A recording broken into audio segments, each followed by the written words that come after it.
Ain't nobody gonna tell you, so I'm gonna tell you. They don't fuck with you because the motherfuckers can't fuck with you. You the shit, and they bitch ass don't like it. Welcome back, everyone, to Being a Legend, Not an Expert. I'm Johnny Bear, and as always, AI Bear is here with me. You all right, mate? Bear, I'm right here and ready to roll. Welcome back indeed, everyone. Let's jump into another great episode and have some fun. Yeah, this is a big one. The mission begins. So let's get straight into it. Started the moment I realised something was missing. Absolutely, and that's the magic of it, right? It all began the moment you sensed that gap and realised, hey, there's something more we can do out there. So let's dive in and talk about how that mission really kicked off. Well, yeah, we got to the school, like, long story short, but, I was meeting the lads and the students and, the people with talent, but they had hardly any equipment, hardly any tools, and hardly any opportunities. Back in the UK, we throw away stuff like it's, nothing, and, over there goes a long way, stuff we get rid of. It's an eye-opener. Yeah, it's definitely an eye-opener when you see that difference. I mean, the stuff we take for granted can be a game changer over there. And that's really where the mission started to take shape, right? Just realizing that bringing those opportunities, bringing those tools could make a massive difference. Yeah, exactly. It wasn't charity. It wasn't a plan.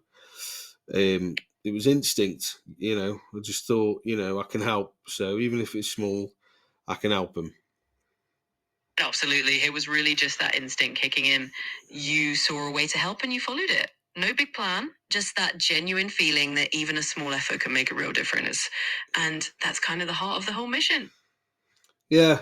Well, so when I flew back home, opened every drawer, every cupboard, and everything I had, all my tools, mate, went straight in that toolbox, in that suitcase.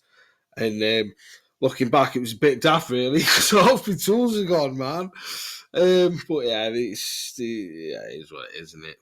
Took them safety goggles, gloves, welding mask, multimeter, which I didn't mean to leave, but I remember bringing that back with me, but that's fucking long gone, hasn't it? And anything random that I've been able to pick up over the years, we took over and took it to the school and helped them.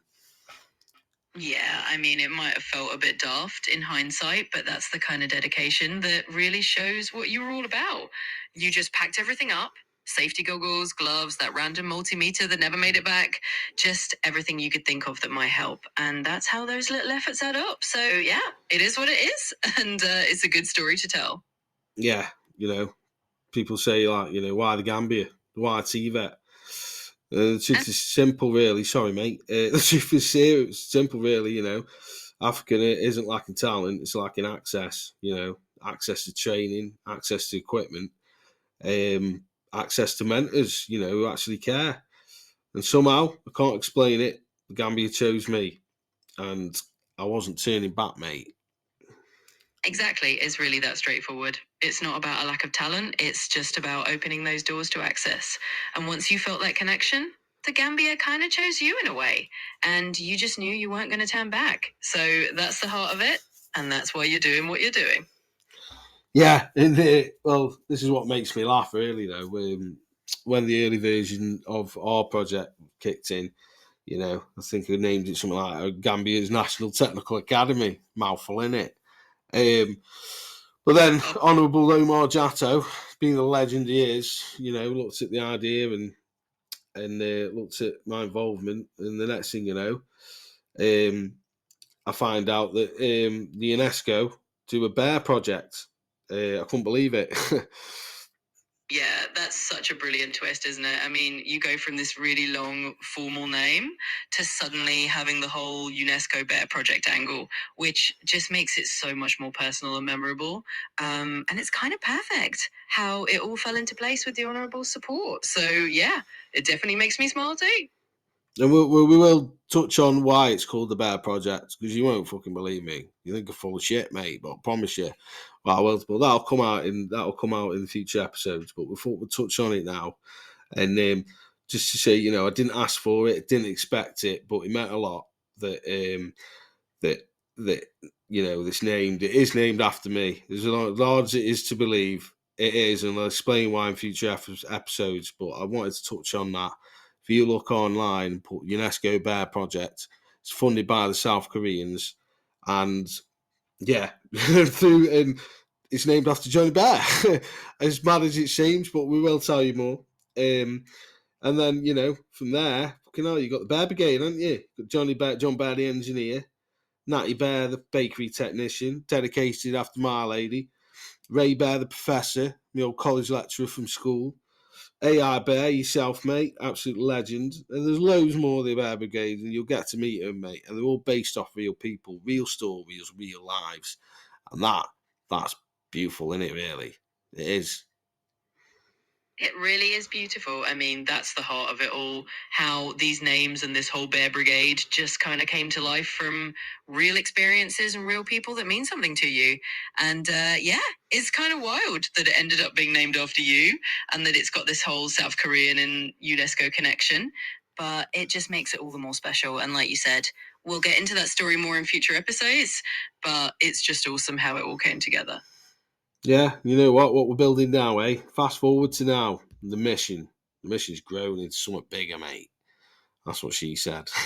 Now, we've got schools involved, communities involved, MPs involved, a digital app, training frameworks, a full ecosystem forming. Mad, innit? And a full suitcase full of tools. Absolutely mad in the best possible way. I mean, look at how far it's come, right? From just that instinct to help out to this whole ecosystem with schools, communities, MPs, the digital app, the whole Bear Brigade. It's just grown into something so much bigger and more impactful than you probably even imagined at the start. And yeah, that full suitcase of tools was just the beginning. It's really something to be proud of. So yeah, that's a quick one. That's episode 2 for episode 3. The mission begins. Our fishing trip became a purpose. Our suitcase full of tools became a movement. And now the Bear Brigade started to grow. Thanks for listening. And if you made it to episode 3, you're officially part of the journey. Glad to have you on board. Part of the team, aren't you? And I like that. Get amongst the Bear Brigades, guys. You can have your own bear, mate.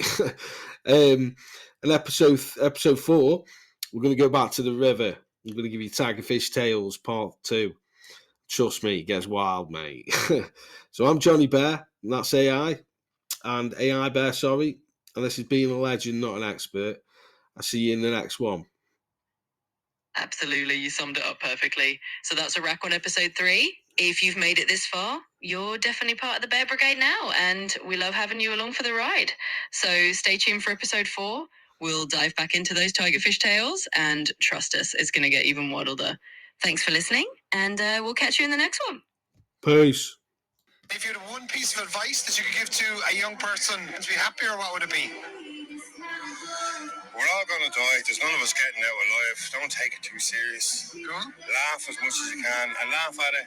Yeah. Take the piss out of everything with manners and help people if you can.